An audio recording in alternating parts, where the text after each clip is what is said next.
Hello बच्चों। आज हम जो है इकोनॉमिक्स का एक और इम्पोर्टेंट जो टॉपिक है वो पढ़ेंगे, मांग फलन। मांग फलन क्या होता है कि किसी भी वस्तु की मांग और उसको प्रभावित करने वाले जो तत्व हैं उनके बीच के संबंध को दर्शाता है, उसके बीच के संबंध को बताता है। तो मांग फलन यानी मांग को प्रभावित करने वाले कौन से वो कारक हैं, कौन से वो तत्व हैं, इनके बारे में आज हम जानेंगे।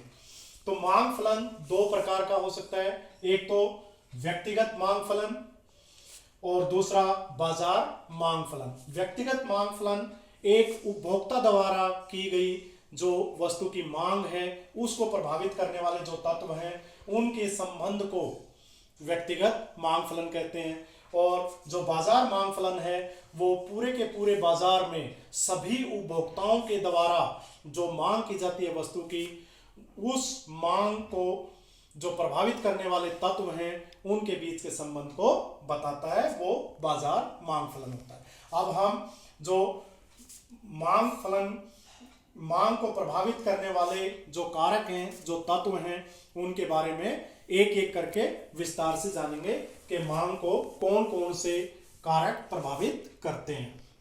सबसे पहले हम इसको एक समीकरण के द्वारा, ये देखिए मैंने यहां पर एक समीकरण लिखी है, ये व्यक्तिगत मांग फलन की समीकरण है। dx बराबर है f px pr y t और e।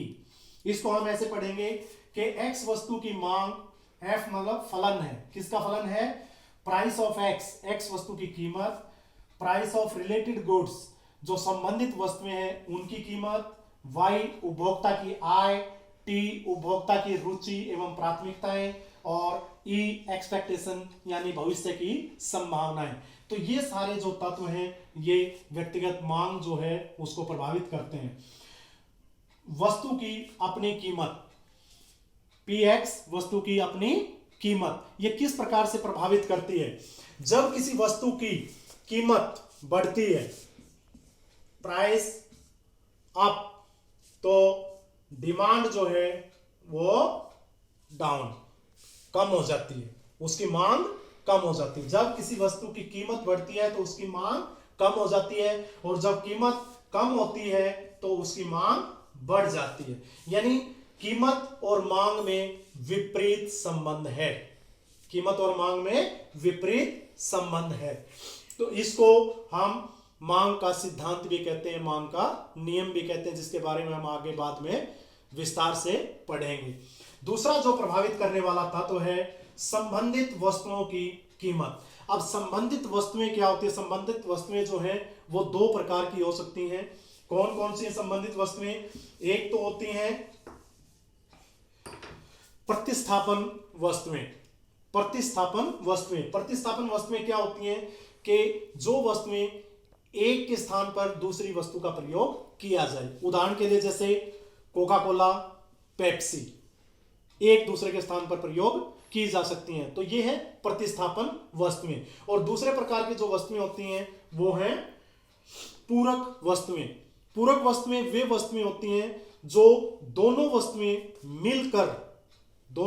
मिलकर मांग को पूरा करते हैं। उदाहरण के लिए पेन और स्याही, कार और पेट्रोल या डीजल, तो ये दोनों के दोनों मिलकर मांग को पूरा करते हैं। यदि हम एक पेन खरीदते हैं तो उसके साथ में स्याही भी खरीदते हैं, कार खरीदते हैं तो पेट्रोल भी साथ में खरीदेंगे उसको चलाने के लिए, तो ये मिलकर मांग को पूरा करते हैं, इसलिए इनको पूरक वस्तुएं कहते हैं। तो पूरक वस्तुएं और स्थानापन्न वस्तुएं ये कैसे मांग को प्रभावित करती हैं किसी वस्तु की? जो स्थानापन्न वस्तुएं होती हैं इनमें क्या होता है, यदि एक वस्तु की कीमत बढ़ती है तो दूसरी वस्तु की, उसकी स्थानापन्न वस्तु जो है उसकी मांग बढ़ेगी। एक वस्तु की कीमत बढ़ती है तो उसकी स्थानापन्न जो वस्तु है उसकी मांग बढ़ेगी। और पूरक वस्तुओं के संबंध में क्या होता है कि जब एक वस्तु की कीमत अगर बढ़ती है तो दूसरे की मांग कम होगी, उसकी पूरक जो वस्तु है उसकी मांग कम होगी। और तीसरा जो हमारा प्रभावित करने वाला, मांग को प्रभावित करने वाला तत्व है वो है उपभोक्ता की आय। उपभोक्ता की आय मांग को किस प्रकार प्रभावित करती है कि जब किसी उपभोक्ता की आय बढ़ती है तो वस्तु की मांग भी बढ़ेगी, और जब आय कम होती है तो वस्तु की मांग कम होगी। टेस्ट यानी उपभोक्ता की रुचि एवं प्राथमिकताएं, ये भी किसी वस्तु की मांग को बहुत प्रभावित करती हैं। यदि उपभोक्ता की किसी एक विशेष वस्तु में रुचि होती है, रुचि या प्राथमिकताएं फैशन के हिसाब से या जलवायु के हिसाब से, मौसम के हिसाब से बदलती हैं। जब उपभोक्ता की रुचि किसी एक वस्तु में होती है तो उसकी मांग बढ़ जाती है। जो पांचवा तत्व है एक्सपेक्टेशंस यानी संभावनाएं। यदि उपभोक्ता को लगता है कि किसी वस्तु की कीमत भविष्य में बढ़ने वाली है या भविष्य में कम होने वाली है तो उस हिसाब से उसकी मांग पर प्रभाव पड़ेगा। यदि उपभोक्ता को लगता है कि भविष्य में वस्तु की कीमतें बढ़ेंगी तो वर्तमान कीमत पर उपभोक्ता उस वस्तु की ज्यादा मात्रा खरीदेगा, और यदि उपभोक्ता को लगता है कि भविष्य में कीमतें कम होंगी तो वर्तमान कीमतों पर वो वस्तु की कम मात्रा खरीदेगा या बिल्कुल ही बंद कर देगा।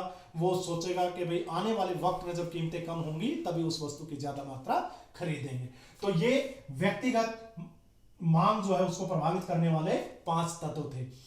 अब हम बाजार मांग को प्रभावित करने वाले तत्वों के बारे में जानेंगे। इसमें ये जो पहले 5 तत्व हैं ये व्यक्तिगत मांग वाले ऐसे के ऐसे वही के वही तत्व हैं। इसके अलावा 4 तत्व और हैं जो कि बाजार मांग को पूरी की पूरी मांग को प्रभावित करते हैं।